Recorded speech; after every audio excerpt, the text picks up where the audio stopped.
ኢቶሪካ ሚልክ ኢትዮጵያና አፍሪካ ለማለት እንዲህ አይነት ቋንቋም የለም። ይሄ የዛፍ ቆራጭ የልጅ ልጆች አማራን ማታለያ ቋንቋ ነው። ኢቶሪካ የሚባል ቋንቋም የለም። ቋንቋችን ኢቶሪካን አያውቀው። አፍሪካም አንድ ወንበዴ የጣሊያን ጀነራል አፍሪካ ነው የተባለ ስም ነው። ኢትዮፒክ ነው ስሙ፣ ኢትዮጵያ ነው ስሙ። ኢቶሪካ ምንድን ነው? አፍሪካን ራሱ እኮ ማመን የለብንም። አፍሪካ በቅኝ ግዛት የተሰጠ ስም ነው። ኢትዮጵያ ነው ስሙ። ሂዱና ኤንሸንት ማፕ ተመልከቱ። ኢንዲያን ኦሽን እኮ በእኛ ዕድሜ ኢትዮጵያን ኦሽን ነበሩ። ዛሬ ኢንዲያኖች እኮ ከኛ በልጠው በቁጥር ምናምን ስለበለጡ ዓለምን ስለያዙ ኢንዲያን ኦሽን ተደርጓል። ለምን? አማራ እየጠፋ ነው፣ ኢትዮጵያ እየጠፋ ነው። ኢትዮጵያኖች ክብራችን እየተገፈፈ ነው። ቴዎድሮስ ሲገሉት የኢትዮጵያ ሕዝብ ክብር የጠፋው ይሄ ነጋዴ ነው። ቴዲ አፍሮ አይመቸንም የምትሉ ሰዎች ለምንድን ነው ታዲያ እጢ የምትሆኑት? በቃ ለሚመቸን ተውልና። እርግጥ ቴዲ አፍሮ አያት ለጣሊያን እንቁላል ሲቀቅል ከነበረ ሙዚቃው አይመችም። አያት ለጣሊያን አንጋች ከነበረ ቴዲ አፍሮ አይመችም። ድርቡሽ ኢትዮጵያን ስትወር መንገድ እየመራ የኢትዮጵያን ጀግኖች ያስጨረስክ ከሆንክ ቴዲ አፍሮ አይመችም። ሶማሌ ኢትዮጵያን ስትወር ከሶማሌ ግን ወግነ ለሶማሌ አንጋች ፋኖሽ ያዥ ሆነ ኢትዮጵያን ይወጋ ከሆነ ቴዲ አፍሮ አይመችም። ታዲያኛ ምን እንርዳ? ቴዲ አፍሮ የኔን አይወክልም፣ የኔን ሃይማኖት እንትን አይልም፣ የኔን ብሔር አይጠቅስም ምናምን ብላችሁ የምትንዘባዘቡ ሰዎች አላችሁ። ቴዲ አፍሮ ያለፈችዋን ኢትዮጵያ የምናይበት መነጽር ነው። የነበርክ ከነበር ሳትጠራ አታልፍ፣ ያልነበርክ ካልሆንክ በቀር። ስለዚህ አትንጫጩ፣ እጅ ትላላችሁ። ከብልጽግና አክቲቪስቶች ከብልጽግና ገረዶች በላይ እዚህ ሶሻል ሚዲያ ላይ ተወዝፋችሁ እኔን አይወከኮች ታስቁኛላችሁ። ለሚመቸን በቃ ተውልን። በዚህ ደረጃ ማህበራዊ ሚዲያው በቴዲ አፍሮ ሲጥለቀለቅ እኛም ስለ ቴዲ አፍሮ እንደዚህ ስናወራ ምናልባት አሽቃባጭ ለምንመስላችሁ ለአንዳንድ ሰዎች ስለ ቴዲ አፍሮ የህሊና ከፍታ አንድ ምሳሌ ብቻ አንስቼ ላስረዳችሁ። ቴዲ አፍሮ 20 ምናምን ዓመት በኢትዮጵያ ሙዚቃ ኢንዱስትሪ ውስጥ የነገሰ ሰው ነው። ከንግስናው እስከሚሞት ድረስ ማንም አያወርድም። ኢቭን ቢሞት ራሱ የኢትዮጵያ ሙዚቃ በሱ ደረጃ በንግስና የሚቆጣጠር ሙዚቀኛ ወይም ደግሞ አርቲስት ይመጣል ተብሎ አይታሰብም።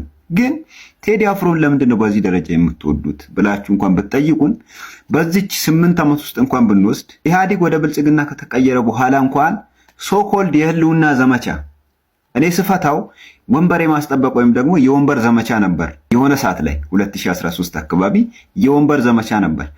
እዛ የወንበር ዘመቻ ላይ ብዙ አርቲስቶች ብዙ ስም ያላቸው አርቲስቶች ወጥተው የማይሆን ነገር ሲናገሩ ኢቭን እንኳን the worst የሚባለው በልተናቸው እንቀደስ እንደዛ አይነት አባባል እንኳን እና አርቲስት ደበበ እሸቱ ይዘው ሲወጡ ያንን ዘመቻ የሚቀሰቅስ ወይም ደግሞ ህዝቡን ከጫፍ እስከ ጫፍ የሚያስነሳ ሙዚቃ እንዲሰራና በዛ ቅስቀሳ ውስጥ እንዲሳተፍ አገዛዙ ጎትጉቶት ነበር።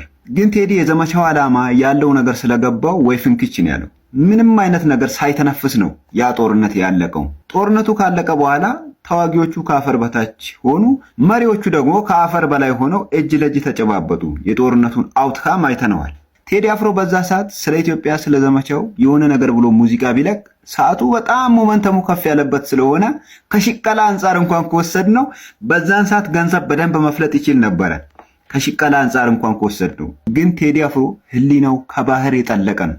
ከባህር የጠለቀ ነው። አስተዋይ ነው። ነገሮችን ከብዙ አቅጣጫዎች ነው የሚያየው። የሆነ ነገር ስለጋለ ብቻ ከዛ ጋር አብሮ አይግልም። ቀዝቀዝ ብሎ ያለውን ነገር በትክክል ያሰለዋል።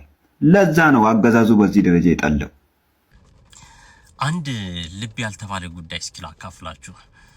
ማዲንጎ አፈወርቅ የሞተ ዕለት ቴዲ አፍሮና ጠቅላይ ሚኒስትር አብይ አህመድን ያፋጠጠ አንድ ነገር እንደተከሰተ ስንቶቻችን እናውቃለን? መስከረም 17 ቀን 2015 ዓ.ም ቴዲም ጠቅላይ ሚኒስትር አብይም በማዲንጎ ሀዘን ላይ ተገኝተው ነበረ።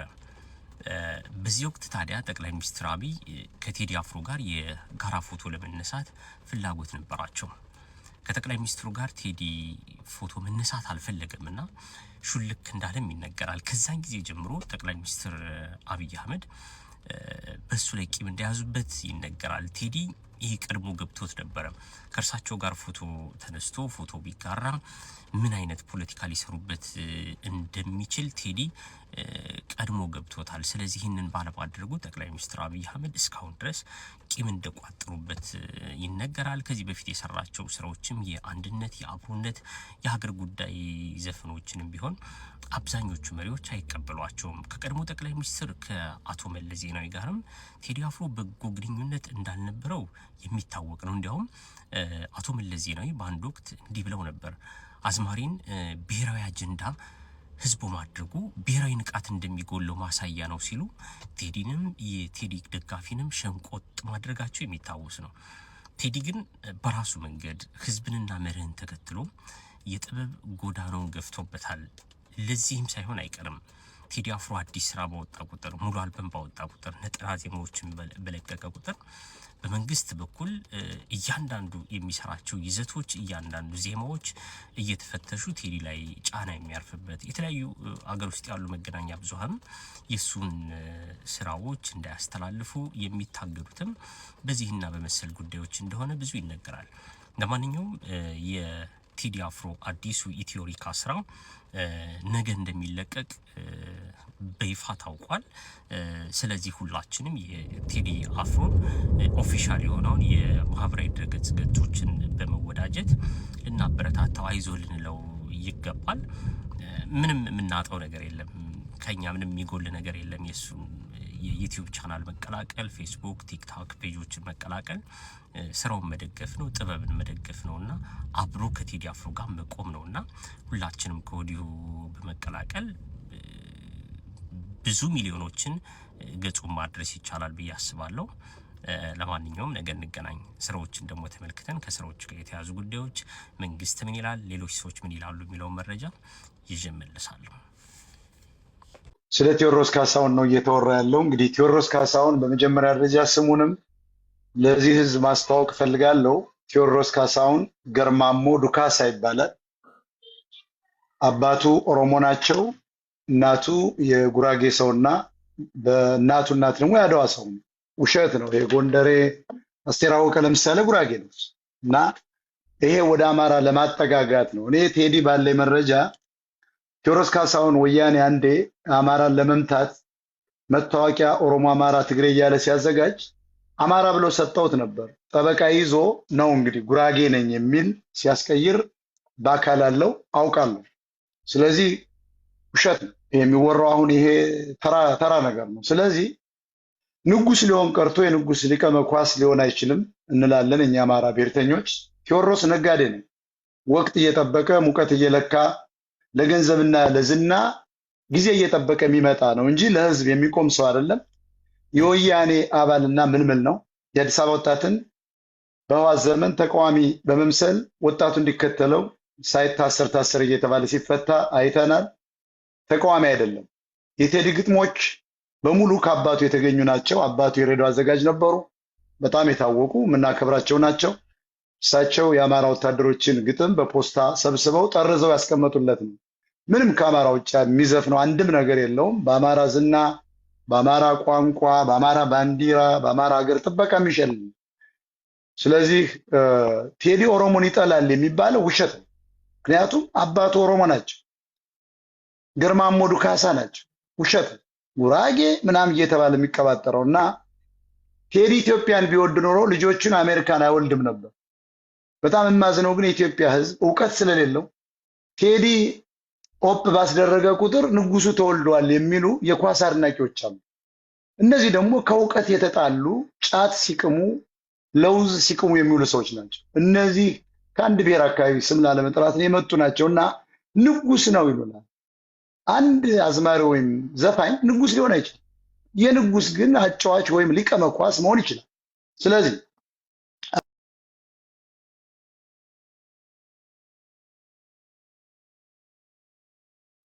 ደብረ ማርቆስ ህወሓትን በፌስቡክ ተቸ ተብሎ ነው።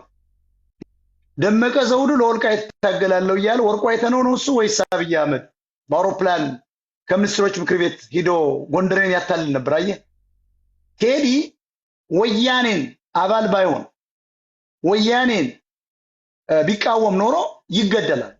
ፋክቱ ይሄ ነው። ምክንያቱም ሳሙኤል አወቀ ህወሓትን በፌስቡክ ተቸ ተብሎ ነው የኢትዮጵያ ወጣት ይሄን ያውቃል። ማንኛውም ብሔርን ሊክድ አይችልም። ደብረ ማርቆስ ላይ በፍልጥ ቀጥቅጠው ነው የገደሉት። ስለዚህ የአዲስ አበባ ልጆችን የከተማ ልጆችን ለማስከተል ወያኔ ትግሬ ዲኤስቲቪ እና ቴዲን ነበር ያኔ እያጎሉ ህዝቡ እንዲምታታ ሰው ገደለ ብለው ያስራሉ። ከገደለ እኮ መታሰር አለበት። ወንጀለኛ ከሆነ 20 ዓመት 15 ዓመት ተቀርቶ ልናየው ይገባል። ውሸት ነው። የኢትዮጵያ ጠላት የሆነውን ኢሳያስ አፈወርቂን ከአብይ ጋር ቤቱ ቁርጥና ክትፎ ጋብዟል። ብዙ ሰዎች በቴዲ ቤት ሲያልፉ ነው በአጋጣሚ ነው ይላሉ። አንተ ይሄ ይጠፋል ብዬ አላውቅም። ምክንያቱም ብዙ እዚህ ጋር ብዙ ታወያያለህ፣ ብዙ ታነባለህ እና ይሄ ለአንተም አይጠፋም። አንድ የሀገር መሪ እንደው ዝም ብሎ በቴዎድሮስ ካሳሁን ቤት ሲያልፍ አብይን የሚያክልና ኢሳያስን የተባለ የምስራቅ አፍሪካ ጋንጊስተር ቴዲ ቁርጥና ክትፎ ሲጋብዘው በሚስቱ በኩል ነበር። ሚስቱ የሻዕቢያ ሰላይ ስለነበረች ነው። እንደዚህ ያሉ ግለሰቦች የዋ ናቸው። ኢሳያስና አብይ የሀገር መሪ ሆነው ሳለ